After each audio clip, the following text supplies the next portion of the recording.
রাত পাতায় পাতায় শব্দ করে। গোলায়াত বার্ডিটার নিশ্চিন্তে গর্ত থেকে বের হয় যেন পুরো বন তার। তখনই বোঝা যায় কেন একে মাটির এলিয়েন বলে। মাকড়সাটি বিশাল ভারিয়ার বাস করে স্যাঁতস্যাঁতে অন্ধকার বিপজ্জনক মাটির কাছে। সিধে কথায় গোলায়াত বার্ডিটার পৃথিবীর সবচেয়ে বড় মাকড়সাগুলোর একটি। এর পায়ের বিস্তার একটি খাবারের প্লেটের মতো আর ভর একটি ছোট আপেলের সমান। কামড় মানুষের জন্য প্রাণঘাতী নয়, কিন্তু এর দাঁত সহজেই চামড়া ভেদ করে। অন্ধকারে এর ঘষাঘষির শব্দ হৃদয়কে দ্রুত করে তোলে। গোলায়াত বার্ডিটার যখন পাতার উপর দিয়ে দৌড়ায়, এর পাগুলো এমন শব্দ করে যেন বড় কোনো প্রাণী হাঁটছে। আকার আর শব্দের এই বৈসাদৃশ্য এর সাথে সাক্ষাৎকে সত্যি ভীতিকর করে তোলে। গোলিয়াত বার্ডিটারকে দেখতে মোটা শক্তিশালী পায়ে একটি মখমলি বাদামি শরীর মনে হয়। এর প্রতিটি পা লোমে ঢাকা যা আর্দ্রতা ধরে ও জগৎ অনুভব করায়। সামনে দুটি চেলিসেরা আঙুলের গাঁটের মতো লম্বা দাঁত তৈরি করে। এগুলি দিয়ে মাকড়সা বিষ ঠোকায় ও শিকার ধরে। এর চোখ ছোট ও দৃষ্টিশক্তি দুর্বল, তবে পেডিপাল্প ও পা কম্পন শনাক্ত করে। হুমকির ভঙ্গিতে এ দানব সামনের পা তোলেলোম ছড়ায়। দেখতে এতই ভিন্ন গ্রহের প্রাণীর মতো লাগে যে গোলিয়াত বার্ডিটার কামড় ছাড়াই মানুষকে পিছু হটায়।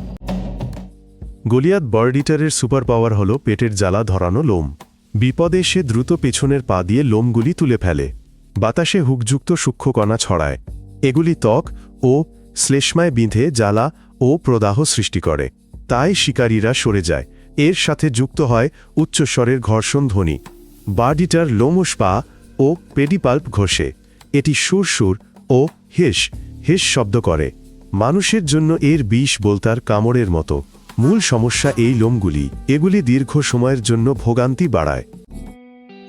গোলিয়াত বার্ডিটারের বাসস্থান হল উত্তর দক্ষিণ আমেরিকার আর্দ্রক্রান্তীয় বন, গায়ানা, সুরিনাম, ভেনিজুয়েলা ও উত্তর ব্রাজিল। সেখানে ঘন ঝোপঝাড়, গর্ত ও পথ ঢেকে রাখে। দিনে মাকড়সাটি শিখরের নিচেই দূরের গর্তে ও পুরানো গাছের গুঁড়ির নিচে থাকে। রাতে এটি মাটির উপর টহল দিতে বের হয়। এটি বড় পোকামাকড়, ব্যাঙ, টিকটিকি, ইঁদুর ও মাঝে মাঝে মাটির কাছে থাকা পাখির ছানা ধরে। যখন প্রবল বৃষ্টিতে মাটি ভেসে যায় গোলিয়াত বার্ডিটার, তখন ডিম আরও গভীরে নিয়ে যায় বা আশ্রয় পরিবর্তন করে। বন তার নিজস্ব নিয়ম তৈরি করে, আর মাকড়সাটি অপ্রত্যাশিতভাবে নমনীয়তার সাথে সেগুলির সাথে মানিয়ে নেয়। গোলিয়াত বার্ডিটারের আচরণ বিশ্লেষণ করলে দেখা যায় এটি আকার ও বর্মের কারণে সফল। এর বড় দেহ এটিকে বড় শিকারের বিরুদ্ধে শক্তি যোগায়। মোটা কাইটিন আঘাতের ঝুঁকি কমায়। বিষ ছোট প্রাণীদের পেশি দ্রুত অচল করে। এটি শিকারকে ভিতর থেকে হজম করতে সাহায্য করে। এর জ্বলন্ত লোম সূঁচের ধোঁয়ার মতো প্রতিরক্ষা দেয়। এর ঘর্ষণ শব্দ অন্ধকারে শুনতে পাওয়া প্রাণীদের ভয় দেখায়। আপনি যেহেতু মাঝখানে এসেছেন, মন্তব্যে লিখুন গোলিয়াত বার্ডিটারের কি আপনাকে বেশি ভয় দেখায়? এর দাঁত হিসহিস শব্দ নাকি লোমের মেঘ? গোলিয়াত বার্ডিটার নামের নিজস্ব একটি কিংবদন্তি আছে। একটি পুরনো ছবিতে একে পাখি ধরা অবস্থায় দেখা যায়। তাই বার্ডিটার নামটি স্থায়ী হয়। তবে এটি সাধারণত মাটিতে শিকার করে।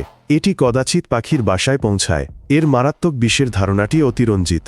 মানুষের জন্য এর লোমগুলি বেশি বিপজ্জনক। আরেকটি মিথ হল যে এটি মানুষকে তাড়া করে। বাস্তবে এটি প্রায়ই থমকে যায়।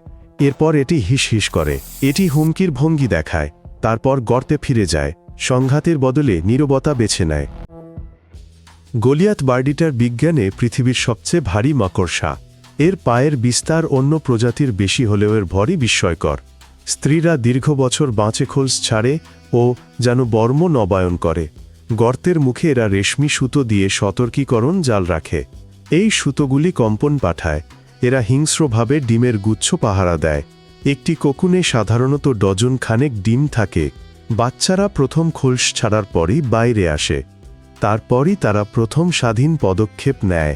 খুবই পার্থিব কিন্তু অদ্ভুত। এরা নিজের এলাকা নিয়ন্ত্রণ করে। গোলিয়াত বার্ডিটার জঙ্গলের একটি গুরুত্বপূর্ণ অংশ। অ্যাটিভূমিক প্রাণী চ্যানেল। আরও ভয়ঙ্কর আবিষ্কার দেখতে সাবস্ক্রাইব করুন। এরপর আরও অদ্ভুত দানব আসবে। বিদায়।